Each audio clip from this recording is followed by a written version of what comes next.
সুপ্রিয় দর্শকবৃন্দ, আসসালামু আলাইকুম। কেমন আছেন আপনারা? আশা করি আল্লাহর মতো ভালো আছেন। যদি চ্যানেলটি ভালো লাগে অবশ্যই চ্যানেলটি সাবস্ক্রাইব করুন, পাশে থাকবেন। প্রতিদিনের মতো আজকে আপু আমার চ্যানেল হাজির করেছি। মিডিয়া কি কারণ আসছে সেটা আপনাদের শোনাবো। আসসালামু আলাইকুম আপু। ওয়ালাইকুম আসসালাম। আপু ভালো আছেন?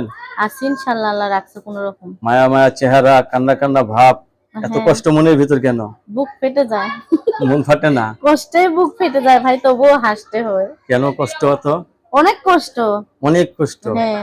মানুষ কিন্তু আনন্দ হাসে, আবার জানেন কাঁদে। না ভাই, কষ্টের চোটে হাসি বাইর হয়ে যাইতেছে। আচ্ছা, স্বামী সাথে থাকেন নাকি থাকেন না? না, স্বামী নাই, মারা গেছে। এর জন্য এত কষ্ট? এর জন্য এত কষ্ট না। অনেকের বউ চলে স্বামী মারা গেছে। গেছে, সে তো ইনশাআল্লাহ আল্লাহর রহমতে আল্লাহ তারে নিয়ে গেছে। সে আল্লাহর কাছে চলে গেছে, খুশি আছে।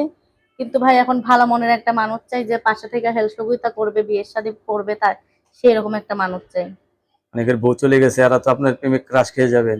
ক্রাশ খেয়ে গেলে সমস্যা নাই, ক্রাশ খাইলে আরো ভালো। ক্রাশ খেলে আরো ভালো? হ্যাঁ, আমি চাই ক্রাশ খাক। ক্রাশ খেলে আপনার ক্রাশ খাবেন নাকি? হ্যাঁ, হেরা যদি ভালোবেসে ক্রাশ খায়, আমিও তাদের প্রতি ক্রাশ খাবো। তোমারও বউ নাই, আমারও জামাই নাই, হ্যাঁ, এসো চলো আমরা দুইজন সংসার কইরা খাই।